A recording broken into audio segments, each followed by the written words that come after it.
Hello everybody. Welcome to my little corner of the internet. Hopefully soon, one of many. And I just have one question. Did you know that Black BookTube is reading? I know I'm Black and I know I've been reading from a really young age, but it's myself along with 70 other creators, especially in the book space, just talking about Black BookTube and the thing we all love to do, which is reading. And if you don't love to do it yet, hope you love to do it soon. And I have a couple of questions with my trusty dusty iPad, so let's get into it. Who are you? Where are you from? And what kind of books do you love to read? All right, my name is Ashanti. I'm originally from Jersey, Newark specifically, and now I live in Los Angeles, California for the last 6 years. And the type of books I like to read are everything, Black, white, but I have a true love and passion for historical fiction and urban fiction. Them right there, chef's kiss. And let's see, how did I get into reading? My grandfather read, my grandmother was an avid reader. I'm a theater kid, so all I did was read, hence the glasses, me reading in the dark at night, getting in trouble. And I think reading is just so important. You know, there is a literacy problem in America, whether y'all want to talk about it or not. I do, and I think it's so important to have the spaces to expand your mind, your own internal curriculum, and really just see other people's perspectives, other places from a book. A book, you can travel the world, experience new things just from reading. And yeah, I absolutely love it, and I do it every day. Let's see. Which genres do you think deserve more attention within Black literature? I definitely think urban fiction deserves a lot more respect. I've seen some things on threads where people say, hey, I don't want any ghetto books.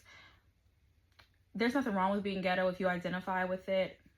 At moments, I think we all do, but it's so much more than that. Urban fiction is so immersive, and so it's like watching, seeing, hearing, smelling a movie in your head from how well these writers in the urban fiction space write these books. It's so descriptive and so immersive, and I truly love it, and I think it deserves more respect, and I think it deserves more attention. And also Black historical fiction.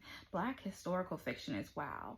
You know, it's so important to know who we are, where we came from, but that all of our experiences are not a monolith. And there are some incredible stories in the historical Black fiction section. And, you know, we see all these big worldly figures that we hear about in history, but I think when we put them in the fiction space, it humanizes them and it makes them so much more, I don't know what the word is. It just makes you are able to identify with these people and not just see them as this figure in history who did something profound. You're able to identify with it when someone gives a voice to their potential perspective. And we'll get into that later. All right, let's see. What Black literary character lives rent-free in your head? I got a couple people in my head.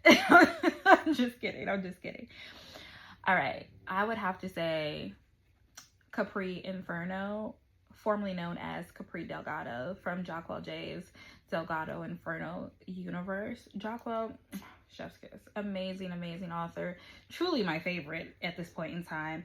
But I really do relate to Capri because she is every woman, all right? You know, she's young and lit, which is my favorite, but she really handles business. And starting from Capone 1 all the way through even Quasim 3, Capri's journey is not linear, and she goes through phases of, you know, she's always been that girl, but she never felt like it all the time. And we watch her through that journey, and I think that's so identifiable. And I think so many aspects of her journey as a character can be relatable to many women. And yeah, me and her locked in. Also, Meerkat, if you know, you know, love him. And I just say, like, Capri 1 through 3 is really my comfort read. Like, when I need to feel something, you know, really need to feel something, I read that. I quite literally have spent the week rereading it for probably the 20th time because I wasn't ready to start anything new and I just needed to feel something. All right, let's see. Don't worry, I know this is a little chatty, but I like to yap, so here we are. What book best represents your community, your culture, and your upbringing? There are so many books. So many books. For the culture, I would have to say Alex Haley's Roots. Because I think that is almost a complete anthology, if you will, of the Black American experience from the time when we were in Africa prior to slavery to the journey here to America. And this is for the culture, by the way. And also our time in slavery and post. And it follows a Black American family's experience. And I think that's so important to me, because so many of us don't know much about our lineage from where we come from, because we are, stolen, essentially. And I think, and if you don't want to read the book, you can watch the movie if that's not your thing, but we can talk about books and movies later. I think it really helps you, it really pulls at something at the core of us of wanting to find out who we are, where we come from, and we relate it to our ancestors' experience. And I think it humanizes it, because every character in that story of Alex Haley's family experiences something different, and it just resonates with me, because we are all still piecing together who we are, where we come from, and even where we're going. All right, for the community, I'm gonna have to go with 3 books. Sorry. I'm gonna have to go with The Coldest Winter Ever by Sister Souljah. I'm gonna have to go with Demon's Dream by Elle Kaysen. She signed this copy. I just had to throw that in there. And I'm gonna have to go with Capone by Jacquel J. Simply because a lot of in my community, Black girls who read, a lot of us are first introduced to urban fiction specifically, or intrigued by reading, by The Coldest Winter Ever by Sister Souljah, or Zane, if you know, you know.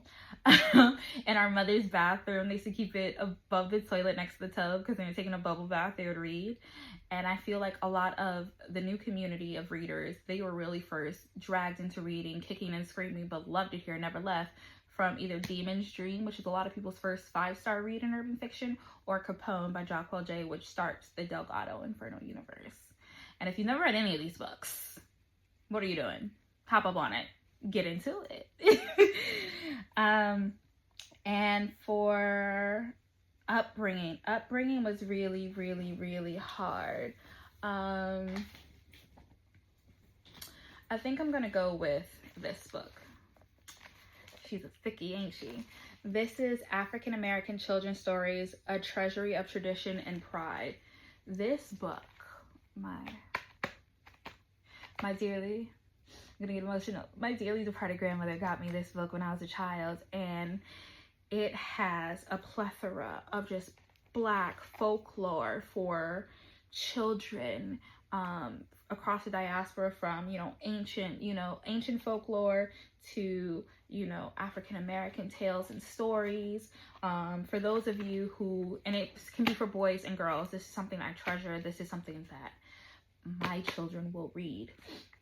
And I still read this book. I think it is a treasure trove of stories and knowledge, and it makes you question and wonder. And I love this. And also, another book that I identify with is, I forgot the author's name, but it's Mufaro's Two Beautiful Daughters, which is another fable or folklore, if you will. And then also a non-Black book is Dear God, It's Me, Margaret by Judy Blume. Man, as a child, questioning my identity and religion, just being very, very dramatic is what I am, and stressing myself about the problems of the universe when I was way too young, and this is probably why I have gray hairs now at 30. That book really put me on a journey of, about faith and restoring so many things in my belief system, and just really opening my mind to so many different people's experiences. And I really, really, really love. And it shows that I grew up in I'm Afro-Latina and I'm Indigenous, so I grew up in a very spiritually and religiously diverse household. Let's see. Which Black author would you love to have dinner with, living or deceased, and why? I would love to have dinner with, obviously, Jacques J, because I just think she would be a hoot. There's so many characters in her books that I laugh out loud, and I feel like at a dinner party, you know, I have a little social anxiety, we would have a time. Don't let me have a good little lemon drop. We would have a time. Absolutely love it. And Zora Neale Hurston. Baby, if you ain't never picked up a Zora Neale Hurston book, that's one of my top authors I recommend. It will change everything for you. Black, white, tan, brown, yellow, blue. Zora would love to talk. Would love to chat. I'm not ready to go yet, but we can make something happen. Come visit me in a dream. Whatever. Zora, I have so many questions and so many. I just want to pick your brain. Let's see. If a new viewer found your channel today, what 3 books would introduce them to your reading taste? All right, let's see. I have 2 books with me. I'm gonna pick a third one off the top of my head. We have Her Stories, African American Folk Tales, Fairy Tales, and True Tales, told by Virginia Hamilton. I'm a Black woman. I am an aunt to a bunch of beautiful Black little girls, as well as nephews. And I see things through the lens of a Black woman. And this book, get it for your daughters, get it for your nieces, get it for yourself. Embrace your girlhood. Let all the illustrations. Black girls are magic, and we were magic before the wine and before the slogans. And I need y'all to start picking up on it. Plot twist, another thickie. Les Miserables by Victor Hugo. I love the book. I read it at like 10. I love the book. I love the movie. I love the plays. I've seen it live multiple times and going back home to see it in New York live for the musical. This book is about people and their struggles and their experience in the political landscape of France at that time. And just read it. Just read it. It'll move you. I cry reading this. And I know it looks intimidating, but it grabs you. And if you need to pique your interest first, watch the movie. But, you know, again, I told y'all I'm a very, very diverse reader. And the third book I will say is The Kingmaker by Kennedy Ryan. You know, it's not as well known as The Skyland, Before I Let Go, all of that series, but The Kingmaker is actually one of my favorite books, and it starts like a whole series, and it is about an Indigenous woman, and you know, it's about missing and murdered Indigenous women in stolen lands in modern day times in the political faction. And it is just, Kennedy weaves an incredible story that is beautifully poetic. It is a thriller, it is emotional, and there is romance, and it's just so all-encompassing, and it is so well written, and I highly, highly recommend. And I think we're down to our final question. I know my video is long. I told y'all I like to yap. Oh well. Finish the sentence. Black BookTube is